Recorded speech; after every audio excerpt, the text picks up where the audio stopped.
The stage lights flicker to life as an older woman steps out from behind the curtain. Her hands tremble slightly, clutching the microphone as hundreds of eyes fix on her. A few people in the crowd exchange uncertain glances. A whisper drifts through the audience. Isn't she a little too old for this? She stands still, shoulders straight but eyes carrying decades of stories. Behind the judges' table, one of them forces a polite smile, already expecting disappointment. Another looks down, uninterested. For a brief moment, the silence feels heavy enough to crush her. She can almost hear every word that's been said to her over the years. Asterisk, you miss your chance. That dream was for your younger self. Asterisk. But then she closes her eyes, takes a slow, steady breath. And as the music begins, something inside her awakens. Something she thought had long faded away. The first note escapes her lips, soft yet powerful, trembling yet sure. The room shifts. Conversations stop mid-sentence. The same people who had doubted her now lean forward, stunned, because in that single, fragile moment, everyone realizes they were wrong. Years before that night, she lived a quiet life in a small-town diner where the smell of coffee and fried eggs filled the air. Every morning, she tied her apron, smiled at regulars, and hummed old tunes while pouring their coffee. Her voice had always been her secret world, soft, soulful, and full of dreams that never quite found a stage. When she was younger, she dreamed of singing on big stages, maybe even recording an album someday. But life had other plans. There were bills to pay, children to raise, and a husband who needed her more than the world ever would. So the microphone was replaced with baby bottles and late-night shifts. She told herself it was just for a while, but a while turned into decades. Years rolled by like quiet shadows. Her children grew up and moved far away. Her husband passed sooner than anyone expected, leaving behind silence that seemed too heavy to live with. The house became emptier, but her voice stayed, singing softly while cooking, cleaning, or sitting by the window on long, lonely evenings. Sometimes she'd imagine what could have been if she hadn't let her dream go. Other times, she convinced herself that dreaming was a young woman's game. But deep down, in the place where regret and hope meet, a small flame refused to die. It happened on an ordinary Sunday morning. Her granddaughter, Lily, was visiting, scrolling through her phone while the old woman hummed an old love song in the kitchen. The sunlight slipped to the curtains, falling across her face as her voice filled the room, soft, full of emotion, and strangely timeless. Lily stopped mid-scroll, listening quietly. "Grandma," she said, eyes wide, "you sound amazing." The older woman laughed it off, waving a hand. "Oh, sweetheart, that's just an old tune from my day." But Lily had already grabbed her phone and started recording. "Just one line," she said with a grin. "I want my friends to hear your voice." That night, without telling her, Lily uploaded the clip to social media. Within hours, it began spreading, people commenting things like, "I got chills listening to her," and asterisk, "Who is this beautiful voice?" Asterisk, by morning, thousands had watched it. When Lily showed her the comments, she couldn't believe it. Her hands trembled as she read strangers calling her voice a gift. Then Lily looked up and said softly, "Grandma, they're holding auditions for America's Voice next month. You should go." She shook her head, laughing nervously. "Oh no, that's for young people, not for some of my age." But Lily didn't look away. "Dreams don't have an age limit," she said. "Maybe it's your turn now." For the first time in years, the old woman felt something stir inside her, a flicker of courage, fragile yet alive. That night, as she sat alone, she whispered to herself, "Maybe, just maybe it's not too late." The days that followed were harder than she imagined. Her voice was rusty, her breath shorter than it used to be. When she sang, her notes sometimes cracked, and she'd stop midway, frustrated and breathless. Still, every morning, she stood in front of the mirror with a trembling determination, singing, practicing, and trying again. Her neighbors would hear her through the thin walls, some smiling kindly, others shaking their heads. "She's chasing ghosts," one whispered. Another laughed. "That dream ship sailed a long time ago." But she didn't listen. She couldn't. Each word, each note, was a fight against time, against every voice that told her she was too late. She watched old performances online, studied breathing techniques, and spent hours writing down lyrics that meant something to her. At night, she'd sit by the framed photo of her late husband, his smile frozen in time. She'd whisper, "You always loved my singing, didn't you?" Then she'd close her eyes and sing softly to him, as if he could still hear her. Her granddaughter, Lily, would visit every weekend, encouraging her. "You're getting better, Grandma.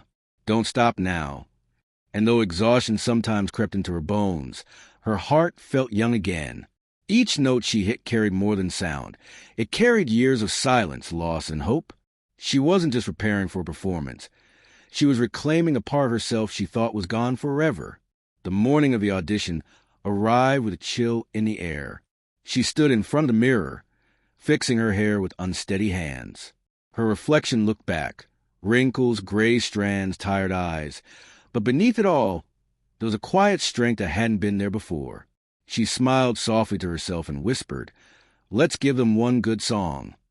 At the studio, the waiting room buzzed with nervous energy. Young contestants laughed, rehearsed, and filmed selfies for their followers. She sat in the corner, her hands folded in her lap, feeling like a ghost among the living.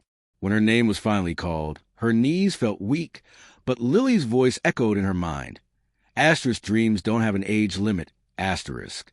She stepped onto the stage under the blinding lights. The judges looked up, politely curious but unimpressed. One of them leaned over to another and whispered something that made them both smile faintly. She could almost hear their thoughts. "Asterisk, this won't last long. Asterisk." The music began. For a moment, she froze. Then she closed her eyes and let the first note leave her lips. It was soft, trembling, uncertain, but within seconds it grew, swelling with power and emotion that filled every corner of the room. The lyrics told a story of lost years, of second chances, of refusing to give up on something that never truly dies. As she sang, her voice wove through the air like memory itself. Raw, cracked in places, yet breathtakingly real.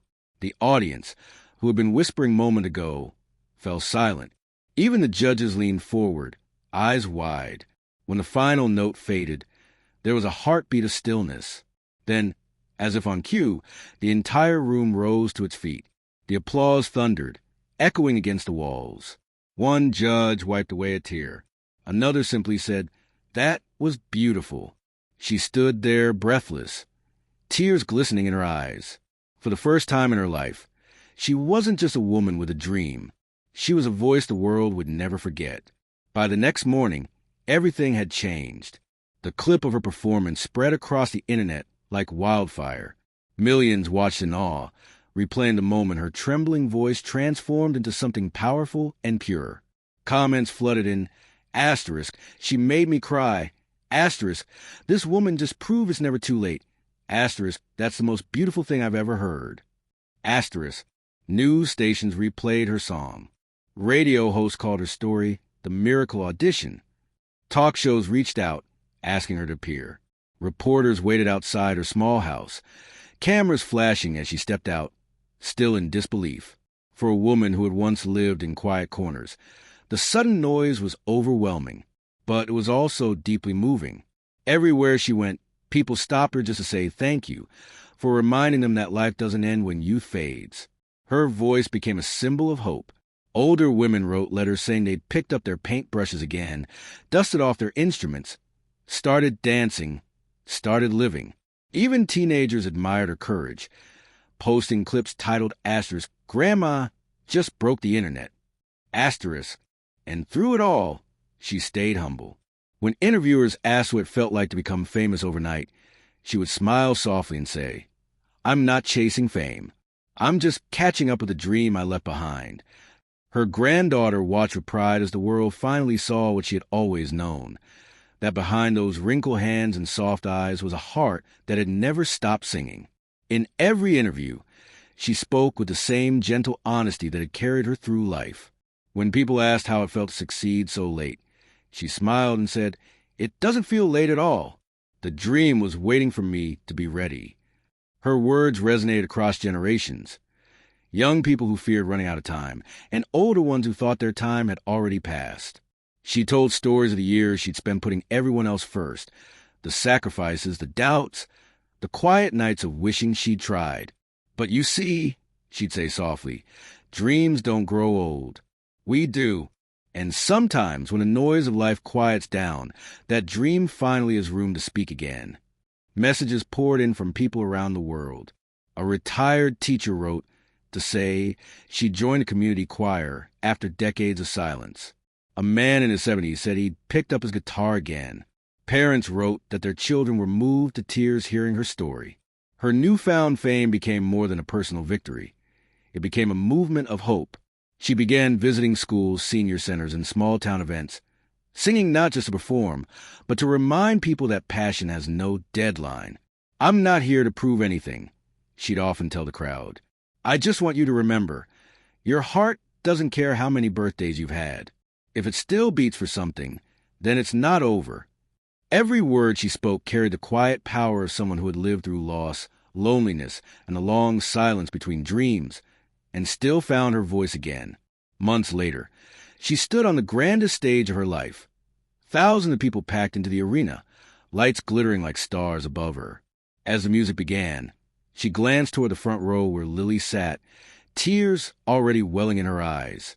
The old woman took a slow breath, steadying her trembling hands on the microphone. Then she sang. Her voice carried through the air, warm and rich, filled with everything she had lived through: love, heartbreak, sacrifice, and the quiet courage it took to begin again. Each note seemed to lift the crowd higher, each lyric a reminder that life's most beautiful chapters can still be written in its later pages. By the time the final chorus rose, the audience was on its feet, singing along through their tears.